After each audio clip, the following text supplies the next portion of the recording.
une, une gémellité. Ouais. Mais alors là, vraiment signé avec mon sang. Ça, je peux vous dire. Et on se disait, bah, demain, je suis sûre que tu n'auras pas de chance à me chanter. Bon. Et moi, j'écrivais.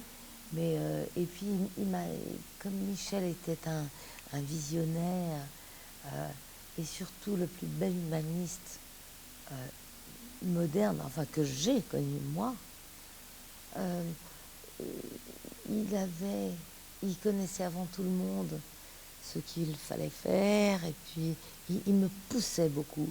Il me poussait beaucoup, non seulement pour la musique, mais ça, c'était pas trop difficile de me pousser dans la musique. Mais il m'a poussé à lire des livres. C'est lui qui m'a fait connaître Boris Vian, par exemple. Donc il me poussait à aller voir des films. Je me disais, mais ça va être terriblement ennuyeux. Et il me dit, tu vas voir, viens. Comme ça, tirer. Mais j'y allais. Et donc, il m'a vraiment mis dans les mains toutes sortes de cadeaux que je ne connaissais pas. Au jour d'aujourd'hui, il a disparu il y a déjà longtemps, et on l'écoute en permanence sur les radios, quelques-uns, quelques dizaines, sinon vingtaines, de ces grands titres. Comment définiriez-vous ce qu'on peut appeler son talent, et même peut-être son petit génie? C'était quoi, Michel Berger? Ça repose sur quoi? Sur un rythme, une recherche des mots, une modernité, ou au contraire l'éternité de ces thèmes? La modernité, il ne la cherchait pas. Ouais. Il l'avait. Simplement, il recherchait un certain phrasé. Ouais. Parce que vous savez, le français est très difficile à écrire dans le rock, Ouais. par Ah exemple. oui. Parce que sur Brassens, dont je suis fan, Brel, dont je suis fan, je me souviens d'avoir fait des iconocroques énormes pour m'acheter le coffret de Brassens, parce que pour moi, c'était énorme. Mais sur une musique extrêmement française, c'est facile. Maintenant, si on veut faire un tout petit peu... comme la musique évolue, on est toujours influencé, et heureusement d'ailleurs. Parce que si on en était resté à Lully, et c'est quand même... Bon, et puis je crois que c'est ça qu'il a inventé, et c'est ça qu'il a vraiment mis en exergue, et qu'il a vraiment mis en premier. C'était le phrasé, la musicalité de ces phrases, et surtout cette foi inébranlable de enfin, il pensait que ce qu'il faisait, c'était génial, et il avait raison. Il m'a dit, toi aussi. Alors moi, je ne le croyais pas, et enfin, je crois que on s'est aidés beaucoup, tous les deux. Moi, il m'a apporté presque tout, 90% des choses. Il me l'a vraiment, comme je vous ai dit tout à l'heure, c'était des cadeaux. Parce que moi, je me suis beaucoup inspirée de Boris Vian, je me suis beaucoup inspirée de Franny et Zoé, je me suis... Non, ça c'est Salinger, mais Salinger aussi. Bien sûr. Il m'a fait découvrir toute cette forme de littérature. Enfin, ça, voilà, donc je crois qu'il n'y en aura plus jamais un pareil. C'est quand même la rencontre, c'est une belle histoire, et que vous brisez net à cause d'un coup de foudre qui vous envoie de l'autre côté de l'Atlantique, comme ça. Oui, c'était un peu... oui. Vous rencontrez dans un ascenseur un chanteur, compositeur, interprète très connu, Stephen Stills, un Américain. Oui, le Crosby, Stills, Nash Young, que personne ne connaît plus, sauf nous, les vieux cons. Enfin, je ne parle pas de vous. Hein.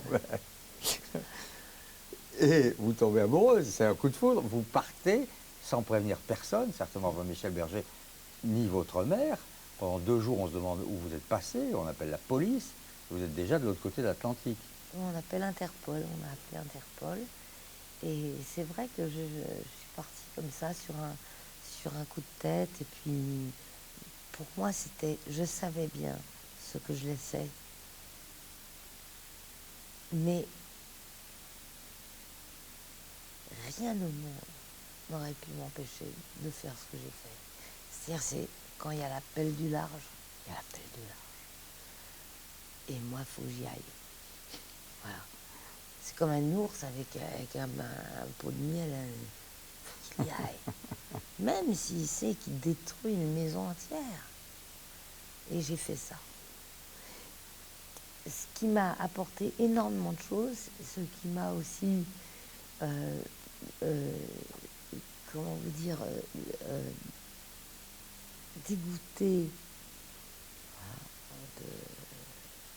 des États-Unis. Mais je ne veux pas englober tout, parce qu'il y a des gens formidables. Et puis, mais je peux vous dire que la justice américaine, elle n'est pas marrante. Et elle n'aime pas les petites françaises. Parce qu'après, l'histoire d'amour, on va résumer assez brièvement. Donc le coup de foudre, le départ avec Stephen Stills, vous installez dans le Colorado avec lui. Et puis ça s'est assez vite détérioré apparemment. Ça s'est détérioré, même le jour du mariage, où j'étais pas vraiment sûre De ce que vous faisiez. de ce que je faisais. Et donc, je crois que, et c'est ce que je dis toujours, et je le répéterai toujours et toute ma vie, je me suis mariée par politesse. Parce qu'il y avait ma famille, parce qu'il y avait sa famille. La seule qui m'a dit, allez, viens, casse-toi, j'ai ma voiture là, c'est ma sœur, ma meilleure amie, et ma jumelle aussi. Enfin, jumelle, ouais, c'est ma vraie jumelle, mais enfin, c'est comme si. Et je me suis mariée vraiment par politesse, parce que en plus, il y avait les Beatles, les Doors, les Who, ce que je voulais. Je me dis, oh, je ne peux pas faire ça quand même, ça va la foutre mal. Et donc, je suis allée me marier devant une mairesse qui ressemblait à Groucho Marx. Au moins, il y avait quelque chose de drôle dans tout ça. Et puis après, bon, c'est vrai que j'ai appris beaucoup de choses aux États-Unis. J'ai appris beaucoup de choses musicalement. Et puis aussi, cette espèce de sens du direct qu'ils ont. Parce que comme il n'y a pas de tu et de vous, il y a just you and me. Et alors, tout est beaucoup plus simple dans la vie. Et donc, on peut très bien devenir ami avec quelqu'un d'épouvantable. Donc, simplement parce qu'on ne lui dit pas vous. Si on n'aime pas quelqu'un, on lui dit vous toute sa vie. Ou alors par respect, ou alors ne me tutoie pas. Alors que là, ça n'existe pas. Et puis, sauf qu'aussi, au passage, même si vous avez beaucoup appris et vous n'y avez pas été malheureuse, il y a quand même, à partir de l'instant où ça va mal, le combat pour récupérer votre fils, Christopher. Ah oui, ça a été un drôle de combat. Et ça a été quelque chose qui me poursuivra toute ma vie. Parce que la justice américaine est très protectionniste. Alors évidemment, c'était l'époque, je ne sais pas si vous vous souvenez, c'était l'époque où Lee Marvin, l'acteur mythique, le méchant dans tous les westerns et tout, n'était pas marié avec cette dame. Et quand il a voulu la quitter, elle lui a demandé une somme faramineuse. Même à l'époque, et même là. Pourquoi? Parce que il lui avait fait rater sa carrière, parce qu'elle était obligée de s'occuper de lui. Bien, alors ça a été cet exemple-là qui a mis l'Amérique entière dans sans dessus dessous, en disant oui, les femmes doivent gagner leur procès, même si elles ont des enfants, surtout quand elles ont des enfants. Et alors moi, l'avocat de mon mari qui était rayé du barreau depuis, alors c'était un gangster. Et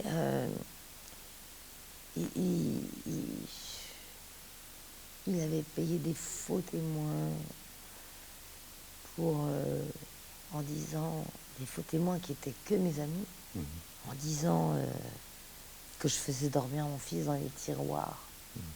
Bon, on dit, c'est normal en France. Tout le monde Dans un dans les tiroirs, le chien. Que je mettais du cognac dans les biberons. Tous les Français le font d'ailleurs. Tout le monde lesbien, n'est-ce pas, maître? Et puis, quand on vous dit, où étiez-vous le 2 septembre 1900, il me dit, alors, je dis, je sais pas.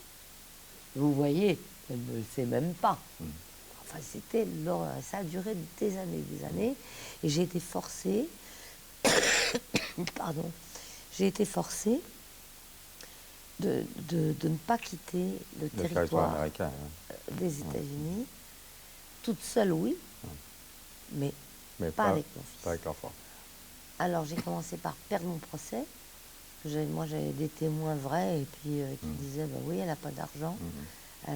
J'avais pas de sous à cette époque-là. Et le juge disait, bah, comment elle va faire pour élever cet enfant toute seule. Bon, bref, c'était pas rigolo, je vous en passe, heureusement, pour les téléspectateurs. Enfin, vous l'avez récupéré, l'enfant, Christopher. Bon, oui, non, mais je l'ai récupéré, bien sûr. Vous êtes revenu. Mais ça m'a duré quand même 8 ans. 8 ans. Vous êtes revenu en France, Ouais. vous avez repris votre carrière, vous avez trouvé avec tous vos albums, et avec tous ceux qui vous avaient déjà entendu, un immense public, des femmes, mais pas seulement. Hein. Bah, j'espère que non. Non. Et aujourd'hui, Véronique Sanson, pour le public, c'est quelle image? Ils vous reçoivent comment? Écoutez, je pense qu'ils me reçoivent bien. D'ailleurs, j'en sais fichtre, bigre, bougre, rien. Mais je sais qu'ils sont toujours là. Parce que je ne suis jamais partie, en fait. J'ai toujours fait la navette entre les États-Unis et la France pour travailler en France et aller faire des concerts en France et de la télévision en France. Je suis là, je ne suis pas partie. Et même maintenant, c'est la fête. C'est la fête. Dans les concerts, c'est quelque chose de magnifiquement fervent. Et j'ai de la chance vraiment d'avoir un public aussi intelligent. C'est vrai qu'il y a des publics cons, hein. Ça dépend qui joue. Mais les miens, ils sont fervents parce que quand il faut se lever, danser et faire la fête, ils le savent. Mais quand il faut écouter, même moi, ça me fait peur. Leur silence vous fait peur? Leur silence, dans certaines chansons, est impressionnant et terrifiant. Beaucoup plus terrifiant s'il y avait 10 000 personnes qui montaient sur scène en même temps. Leur silence est terrifiant, ce qui me fait penser d'ailleurs à la place Venceslas à l'élection de Václav Havel. Et il y avait eu 300 000 personnes. Moi, mon studio de répétition, il était à 300 mètres. Et vous savez, 300 000 personnes, oui, à Prague. Oui, à Prague, pardon, je n'ai pas dit. À Prague, et 300 000 personnes qui se taisent. Ouais. C'est effrayant. Oui, c'est beau. Plutôt que 500 personnes qui cassent des trucs et 500 vandales qui vont en profiter pour casser des boutiques et tout ça. Mais, et ça me fait penser à ça toujours. Je me dis, ils savent mes textes mieux que moi. J'ai pas intérêt à me planter, alors que je me plante une fois sur deux. Non, peut-être pas. mais une fois sur 5. Mais je dis, je recommence. Et puis ça les fait rire et ils ne m'en veulent pas. Ils vous aiment. Je crois que oui. Et moi aussi, je les aime. Et très sincèrement. C'est pas pour leur tirer les pompes, mais vraiment, franchement, j'ai de la chance d'avoir un joli public comme ça. Véronique Sanson, je souhaiterais qu'on termine par un pourquoi. Vous savez que c'est la façon dont je termine souvent ces entretiens, qui peut amener d'autres pourquoi. Pour dire que vous avez quand même eu, avec des parents pareils, et votre sœur, une enfance agréable.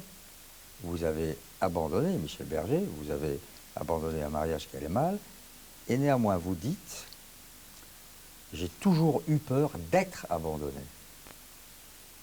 Pourquoi?